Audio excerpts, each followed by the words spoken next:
안녕하세요. 약사 이지향입니다. 120세 장수 시대는 호르몬 관리가 중요하고요. 호르몬 관리를 위해서는 신장 건강이 무엇보다도 중요한데요. 현대인들의 신장 건강은 점점 나빠지고 있어서 투석 환자가 증가하고 있습니다. 그래서 앞으로 제 채널에서는 신장에 대해 집중적으로 다루어 보려 합니다. 그러나 순전히 제 개인적인 의견이므로 참고만 하세요.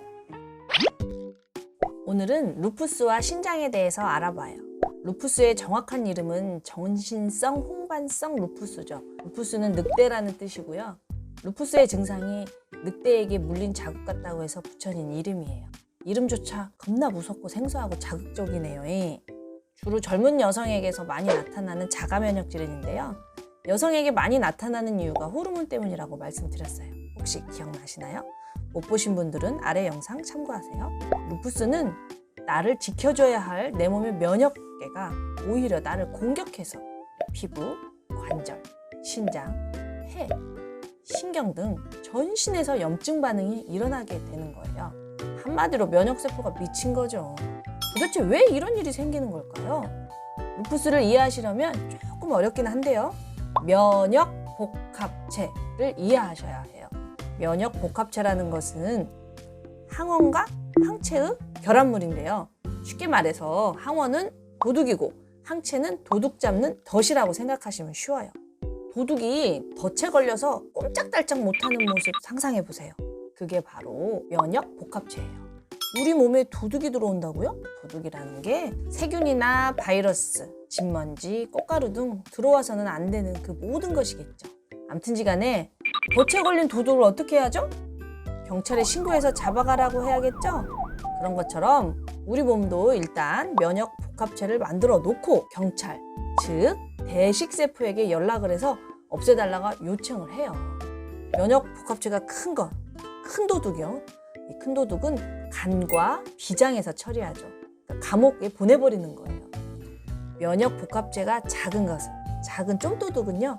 대식세포 수준에서 처리를 해요. 대식세포는 이제 작은 경찰서라고 생각하시면 되겠죠. 그래서 건강한 사람은 손을 안 씻고 밥을 먹어도 진먼지가 가득한 곳에서 뒹굴어도 큰 문제가 없는 거죠. 그러나 자가 면역 질환의 환자들은 그게 안 되는 거예요. 왜냐하면 자기 몸을 도둑으로 인식하고 지속적으로 면역 복합체를 만들어내니까요. 당연히 제거하는 속도보다 쌓이는 속도가 훨씬 많겠죠? 그게 어디냐에 따라 증상이 달라지는 겁니다. 폐, 관절, 피부, 신장 등 온 조직에 다 쌓일 수 있기 때문에 전신성 홍반성 루푸스라고 불리우는 거죠. 그 중에서도 당연 으뜸이 신장인데요. 그도 그럴 것이 신장이 혈액을 걸러주는 곳이기 때문이죠. 목욕탕 청소할 때요. 머리카락이 하수구로 쓸려가면 하수구 막히잖아요. 그래서 머리카락을 걸러주는 거름망이 있듯이 신장으로 들어가는 혈관 주변에요. 사구체박 혈관 사이세포, 이름이 너무 길어요. 이것을 메산지움이라고도 해요. 이런 세포가 있어요. 이곳에 머리카락 같은 면역 복합체가 쌓이는 거죠. 하수구에 머리카락이 쌓이면 안 되겠죠? 메산지움에 면역 복합체가 쌓이면 안 되겠죠. 면역세포에게 있어서는 몸에 침투한 세균이나 바이러스를 없애는 게 가장 중요한 일이지만 사실 면역세포가 그것만 하는 건 아니에요. 몸속에 쓰레기를 처리하는 것도 면역세포의 중요한 일이죠. 마치 군인들이 나라를 지키는 중요한 일도 하지만 홍수나 눈사태, 큰 불이 났을 때 동원이 되어가지고 복구를 하잖아요. 그와 비슷해요. 그래서 면역 복합체가 쌓인 메산지움에서는 면역 반응이 일어납니다. 면역 반응이라는 게 크게 발열, 통증, 부종, 발적 이 4가지를 말하는데요. 이런 면역 반응을 세포들의 전쟁이라고 이해하시면 쉽죠.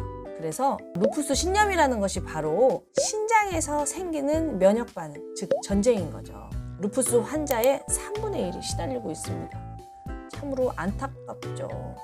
이 과정에서 단백뇨가 생기고 혈뇨가 생기고 부종이 생기고 열이 나고 피곤하고 온갖 증상에 시달리는 건데요. 이걸 방치하면 신장이 계속 나빠지죠. 루푸스 신염은 조직학적으로 한 6단계 정도로 나누어지거든요. 환자마다 단계에 따라서 치료 기간도 다르고 쓰는 약물도 다르고 증상의 강도도 달라집니다. 그러니 모든 질병은 초기 대응이 무척 중요해요. 루푸스는 자가면역 질환이고요. 자가면역 질환은 호르몬과 관계되어 있습니다. 호르몬은 또 스트레스에 대단히 큰 영향을 받습니다. 즉, 자가면역 질환은 스트레스 관리가 무척 중요하죠. 스트레스 관리가 곧 신장 관리인 거예요. 120세 장수 시대에는 신장 관리가 필수입니다. 자, 병을 치료하려면요, 병이 왜 일어났는가부터 알아야 돼요. 그것이 치유의 시작입니다. 근본부터 차근차근 알아나가시면 질병은 극복됩니다. 태어날 때부터 가지고 나온 유전병이 아니고요. 살다가 생긴 질병이라면 무엇을 놓치고 있었는지 살펴보세요. 질병을 통해 듣는 메시지가 분명히 있을 것이고요. 그걸 수용하는 게 바로 치유라고 생각하거든요. 몸에서 일어나는 일은 다 이유가 있습니다. 몸이 보내는 신호를 알아차리고 몸과 마음의 균형을 찾아주면 건강은 자연스럽게 회복됩니다. 약을 너무 두려워하면서 쓰지 않는 것도 바람직하지 않고요. 약을 너무 맹신하며 의존하는 것도 바람직하지 않아요.